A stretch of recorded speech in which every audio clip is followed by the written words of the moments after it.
Assalomu alaykum, hurmatli kanalimiz obunachilari. Bugun sizga Respublika ixtisoslashtirilgan ona va bola markazi Xorazm filiali tug'ruq zalida ketayotgan ish jarayonidan qisqacha lavhani taqdim qilmoqchimiz. Bugungi lavhamiz tug'ruq jarayonini olib borilishi va bunda qo'llaniladigan partogramma to'g'risida bo'ladi. Demak, partogramma to'g'risida to'xtalib o'tadigan bo'lsak, avvalambor tug'ruq zalimiz. Tug'ruq zalimizning ta'minlanishi, tug'ruq zalimizda kerak bo'lgan jihozlar bilan ta'minlanganlik to'g'risida aytib o'tadigan bo'lsak, markazimiz tug'ruq zallari zamonaviy texnika bilan jihozlangan, tug'ruq uchun zarur bo'lgan tug'ruq stoli.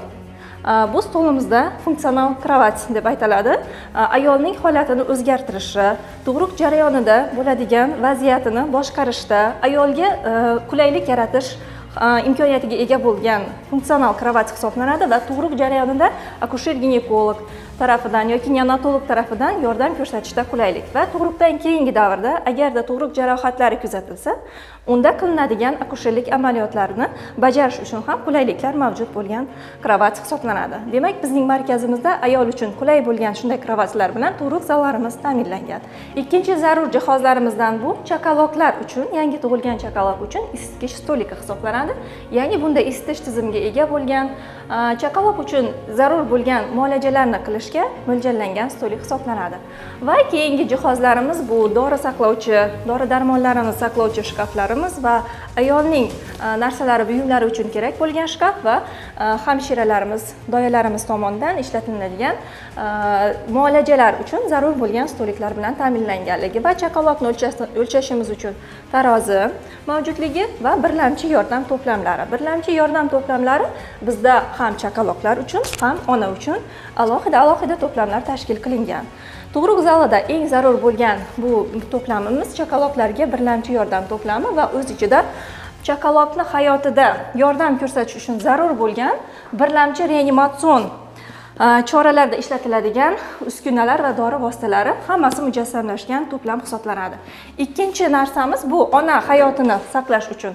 Bilasizki, har doim ham tug'ruq jarayoni bu fiziologik holat hisoblanmaydi. Ayrim holatlarda patologik jarayon, qon ketish, preeklamsiya, qon bosimining ko'tarilishi yoki anafilaktik shok dori vositalariga nisbatan rivojlanishi mumkin. Ana shunday holatda tezkor birlamchi yordam ko'rsatish maqsadida to'plamlarimiz tashkillashtirilgan va ichida barcha zarur dori-darmonlar yig'ilgan va bular hammasi plombirovka qilingan, ya'ni zarur paytda shu ichidan olingan dorisiz kamchilik bo'lmasin. Ayolga tezkor yordam ko'rsatish uchun qo'l ostimizda hamma narsa mujassam bo'lishi kerak degan ma'noda tashkillashtirilgan va bu sharoitlar hammasi bizning markazimizda to'la-to'kis rejalashtirilgan va to'la-to'kis olib borilmoqda.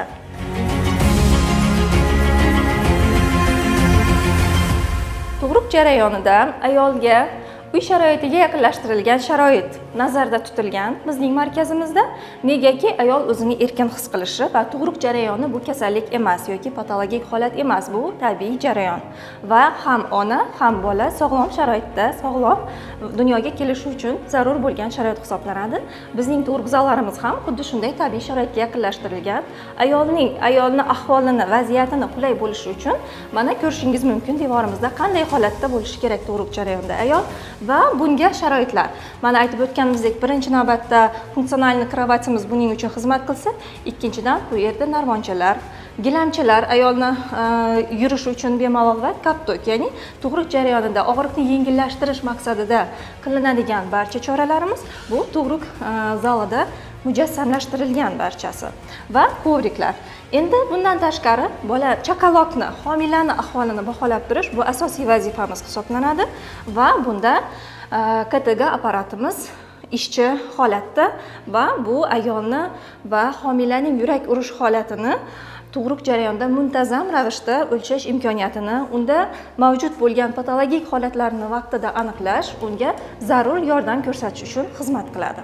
Endi tug'ruq jarayonini olib borish to'g'risida to'xtalib o'tadigan bo'lsak, tug'ruq bu qayta aytyapman, bu patologik holat emas. Tug'ruq bu fiziologik jarayon hisoblanadi.